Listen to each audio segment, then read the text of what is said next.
का एक बहुत बड़ा मार्केट है, शिव शक्ति मार्केट। उसमें तहखाने में कोई आग लग गई थी और वो आग इतनी विकराल रूप धारण कर दिया कि उसमें कई घायल हुए और ऐसा सुनते हैं कि एक व्यक्ति की तो मृत्यु भी हो गई, बताते हैं।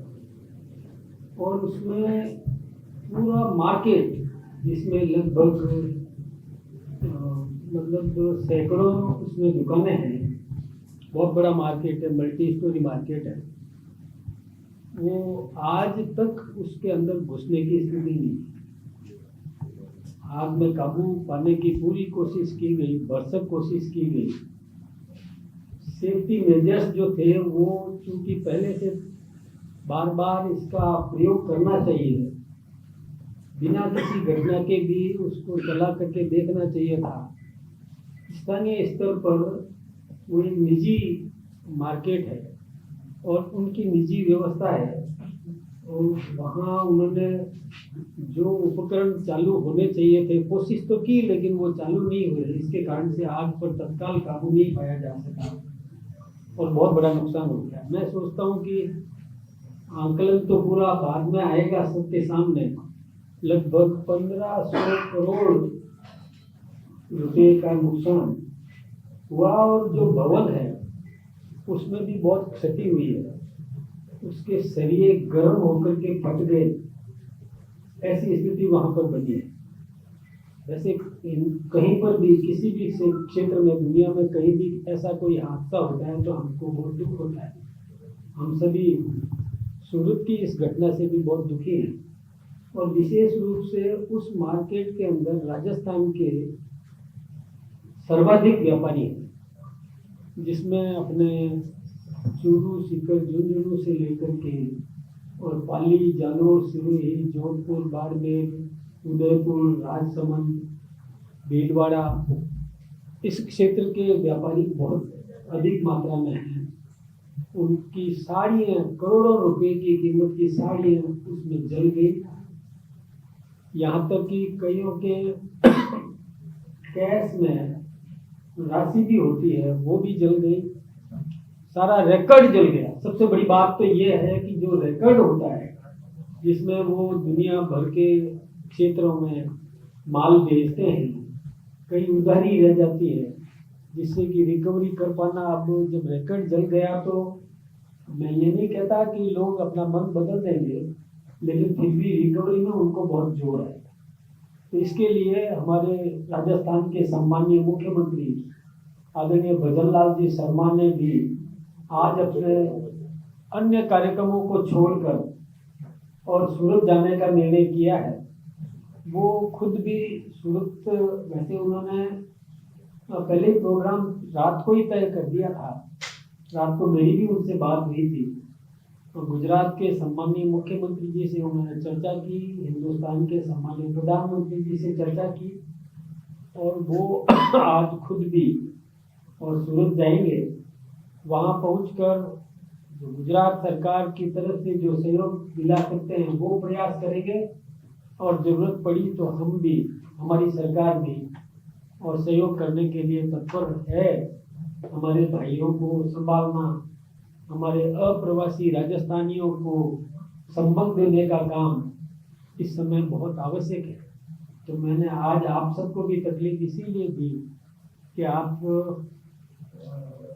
जब में इस प्रकार की भावना पैदा करें और एक कहीं भी हादसा होता है तो हादसा होने के बाद में दुख व्यक्त करते हैं, लेकिन पहले यदि सेफ्टी मेजर्स जो भी वहाँ पर तैयार उनकी व्यवस्थाएं हैं, बड़े मार्केट होते हैं, हमारे यहाँ भी मल्टी मार्केट्स हैं, तो मैं उनसे भी आग्रह करना चाहूँगा आपके माध्यम से भी कि वो भी अपने अपने क्षेत्र में जो व्यक्तिगत रूप से आपके निजी संस्थानों में सेफ्टी मेजर्स जो तैयार किए हुए हैं उनका कभी न कभी चालन करना चाहिए। यानी वो चल रहे हैं कि नहीं चल रहे हैं, सही काम कर रहे हैं कि नहीं कर रहे हैं, इसका विशेष रूप से ध्यान देने की जरूरत है।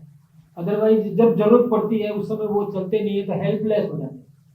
फिर तो वो सारी जो संपदा खर्च की है वो सब अनुपयोगी हो जाती है।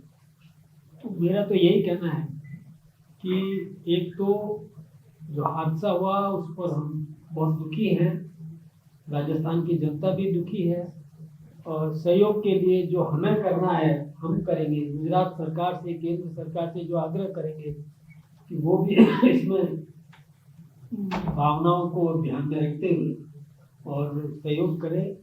और विशेष रूप से मैं आगे के लिए जितने भी ऐसे प्रतिष्ठान, मैं उन प्रतिष्ठान के संचालकों से और ये आग्रह करना चाहूँगा कि सेफ्टी मेजर्स को समय समय पर चाक चौबंद चेक करते रहें, ताकि जरूरत पड़ने पर वो काम आ सके।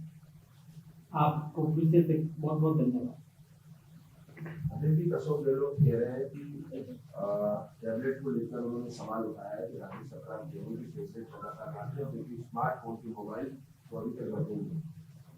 देखिए, मुझे याद आ रहा है कि जब ये इन्होंने टैबलेट खरीदे थे तो बहुत कम कीमत के थे वो, और बहुत अधिक रुपए बता दिए गए। इन्हें सरकार के खजाने में भी इसमें और लूट का काम किया गहलोत साहब ने। मैं सोचता हूँ कि यदि वो सही कीमत पर सही चीज खरीदते तो उसका लाभ जनता को मिलता, लेकिन कई तो फेल भी हो गए, कईयों ने तो लौटाने का काम भी कर दिया।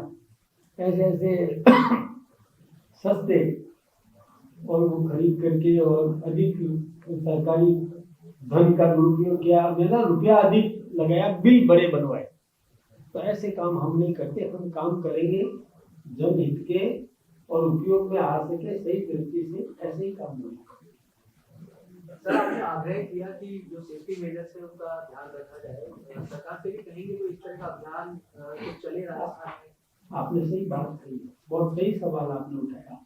हम केवल निजी प्रतिष्ठानों के भरोसे भी नहीं रहे, हमारे यहाँ भी विभाग है इसका, तो वो विभाग भी पूरा समय समय पर संभाले और वहाँ जाकर के और उनकी व्यवस्थाओं को कब चेक किया, किस तारीख को चेक किया, वो तारीख भी उस पर लिखनी पड़ती है, उसको भी ध्यान में रख करके पूरा सुव्यवस्थित करवाने का काम करें। सर, हरियाणा में एक मर्डर हुआ है, कांग्रेस के नेता है,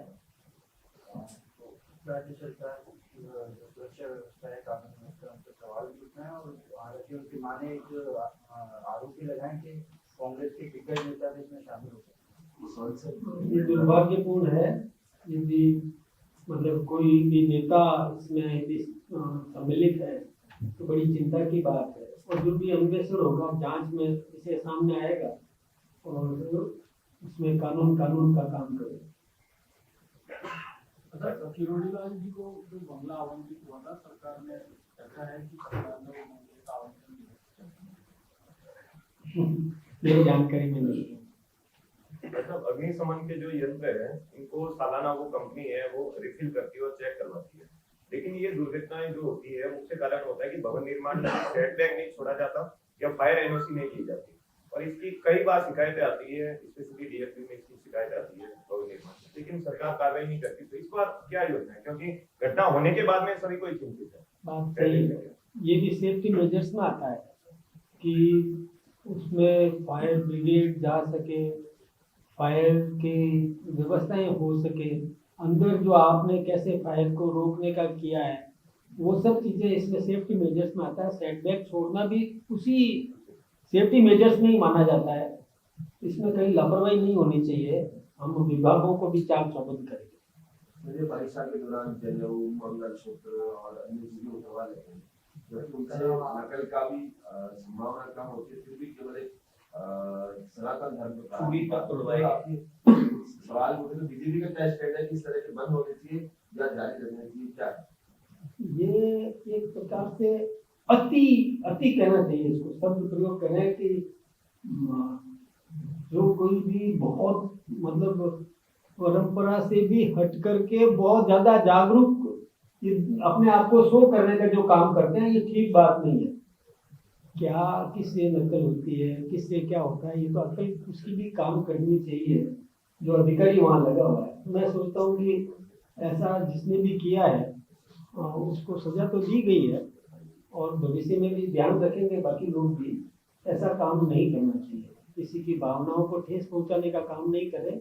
हाँ, जिससे कि नकल संभव है उसको रोकने के लिए कोई माध्यम है तो करना चाहिए, लेकिन ये फालतू किसी को परेशान नहीं करना।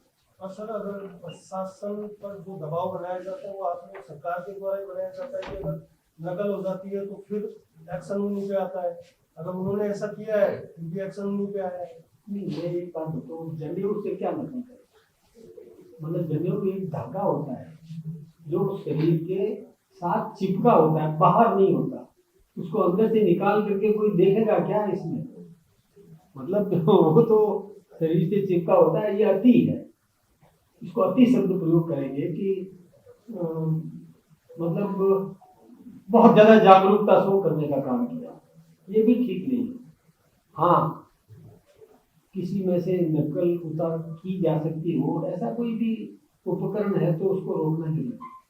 सर, जो दुकानों में जो आग लग रही है उसमें ज्यादातर जैसे आपने भी बताया कि राजस्थान में कई व्यापारी हैं, जब वो नई दुकान लेकर जा रहे हैं तो काम तो बंद होगा नहीं, तो उनकी शिकायत आ रही है कि दुकान दाम वसूल जा रहे हैं। ऐसे में राजस्थान की तरफ से गुजरात सरकार को कुछ ऐसा कोई मैसेज की हुई पहले से ही परेशान हो कुछ दामों को लेकर? देखिए, ये बात बिल्कुल सही है कि जब आज मान लो वहाँ पर 2-3 हजार से अधिक दुकानें हैं, उस बिल्डिंग में दुकानें होती है, तो कई मल्टी स्टोरी मार्केट है वो, मैंने देखा है शिव शक्ति मार्केट।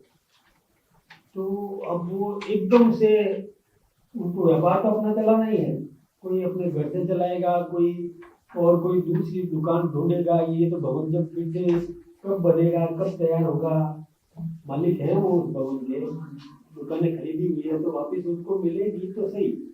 लेकिन फिलहाल अब क्या व्यवस्थाएं हो सकती है, वैकल्पिक व्यवस्थाएं, परिस्थिति पर जो कुछ भी संभव होगा वो करेंगे।